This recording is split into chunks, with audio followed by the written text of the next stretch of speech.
بسم اللہ الرحمن الرحیم۔ السلام علیکم ورحمۃ اللہ وبرکاتہ۔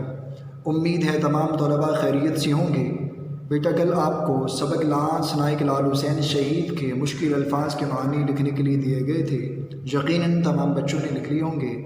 آج آپ کو مختصر جوابات سوال نمبر 5 7 حل کروائے جائیں گے۔ آپ پہلے علم اضافے کی دعا پڑھ لیجئے، رب زدنی علما، اے میرے علم میں اضافہ فرما۔ اب چلتے ہیں بیٹا مختصر جوابات کے حل کے لیے درسی کتاب کی جانب۔ درسی کتاب صفحہ نمبر 57، سوال نمبر 1، سبق لانس نائک لال حسین شہید کے مطابق درج ذیل سوالات کے مختصر جواب لکھیں۔ جز الف، 1965 عیسوی کی جنگ پاکستان کی تاریخ میں کس لیے اہمیت کی حامل ہے؟ تو اس کا جواب صفحہ نمبر 55 کی پہلے پیراگراف میں آخری سطر سے پہلے والی سطر، ستمبر 1965 عیسوی کی جنگ میں پاکستان کے جیالوں نے بہادری اور دلیری کی روشن مثالیں قائم کی اور دشمن کے ناپاک ارادوں کو خاک میں ملا دیا۔ جز الف کا جواب ٹھیک ہے بیٹا۔ جز بے، پلاٹون کمانڈر نے جوانوں سے کیا کہا؟ پلاٹون کمانڈر نے جوانوں سے کیا کہا؟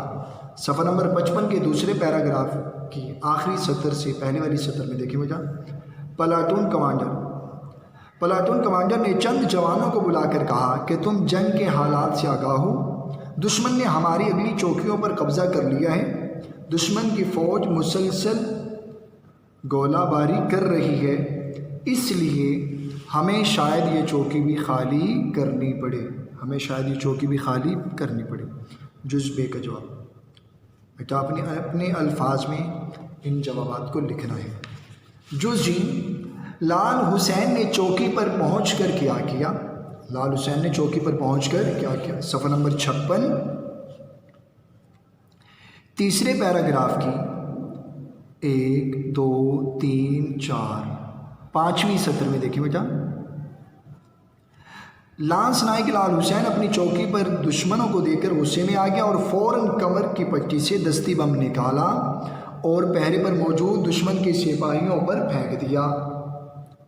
سپاہی وہیں ڈھیر ہو گئے۔ لال حسین چوکی میں داخل ہو گیا اور پھر رینگتے رینگتے دشمن کے خندقی مورچے پر دستی بم پھینکنے شروع کر دیے۔ جز جیم کا جواب، کس کا جواب ہے؟ جز جیم کا۔ اسے بھی بیٹا آپ نے اپنے الفاظ میں لکھنا ہے۔ جز دال، مرتے وقت لال حسین کی زبان پر کون سے الفاظ تھے؟ بیٹا آپ نے صفحہ نمبر 57 پر دیکھیں، اللہ تیرا شکر ہے میں نے اپنا فرض پورا کر دیا۔ جز دال کا اسے بھی آپ نے اپنے الفاظ میں لکھنا ہے کہ مرتے وقت جو لال حسین کی زبان پر ترجیح الفاظ تھے، یا مرتے وقت لال حسین کی زبان پر یہ الفاظ تھے، اللہ تیرا شکر ہے میں نے اپنا فرض پورا کر دیا۔ آخری جز، حکومت پاکستان نے لال حسین شہید کو کس اعزاز سے نوازا؟ بیٹا آپ نے اس سبق کے آخری سطر میں دیکھیں، تمغہ جرأت، یہ جواب ٹھیک ہے بیٹا۔ یہ تھے مختصر جوابات۔ اب بیٹا آپ نے آخری جز کا جواب تمغہ جرأت صرف نہیں لکھنا، پورا جواب لکھنا ہے۔ حکومت پاکستان نے لال حسین شہید کو تمغہ جرأت کے اعزاز سے نوازا۔ ٹھیک ہے، امید ہے تمام طلباء کو مختصر جوابات سمجھ گئے ہوں گے۔ اب بیٹا چلتے ہیں مشقی سوال نمبر 5 کی جانب۔ مندرجہ ذیل الفاظ کے واحد لکھیں۔ بیٹا یہ جمع لکھے ہوئے ہیں، آپ نے ان کے واحد، مثالیں، مثال، ادارے، ادارہ، حالات، حالت، جیالے، جیالہ، صفیں، صف۔ اب چلتے ہیں بیٹا سوال نمبر 7 کی جانب۔ اپنے علاقے کے ناظم کے نام اپنے محلے کی باقاعدہ صفائی کا مستقل انتظام کرنے کی درخواست تحریر کریں۔ آپ بیٹا اپنے صفائی یعنی ذیلی ناظم کے نام اپنے محلے کی باقاعدہ صفائی کی درخواست، مستقل انتظام کرنے کی درخواست تحریر کریں گے۔ تو آپ کو درخواست کا طریقہ کار بتایا گیا۔ پہلے سطر میں جس کے نام درخواست لکھیں اس کا عہدہ اور مقام لکھیں، دوسری سطر میں جناب عالی تیسری سطح سے درخواست کا آغاز۔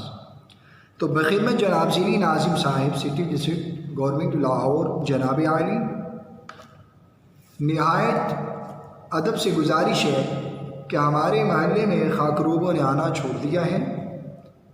ہر گلی اور کوچے میں غلاظت کے ڈھیر لگے ہوئے ہیں، محلے پر بدبو کا تسلط ہے۔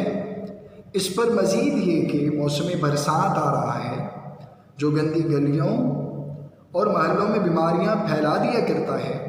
ہیضہ تو اس موسم کی محبوب بیماری ہے، لہذا ملتمس ہوں کہ محلے سے غلاظت اٹھوا کر صفائی کا انتظام فرمائیں اور اہل محلہ کو بیماریوں کے ہجوم سے بچائیں۔ اہل محلہ کو بیماریوں کا خدا آپ کا اقبال بلند فرمائے۔ العارض الف پیچی، العارض والی سطر میں بیٹا آپ تاریخ لکھیں۔ یہ تھا بیٹا آج کا کام، مختصر جوابات، سوال نمبر 5، سوال نمبر 7 از خود نوٹ بک پر سمجھائے گئے طریقے کے مطابق بیٹا آج کا کام لکھیں گے۔ ڈائری نوٹ کر لیں۔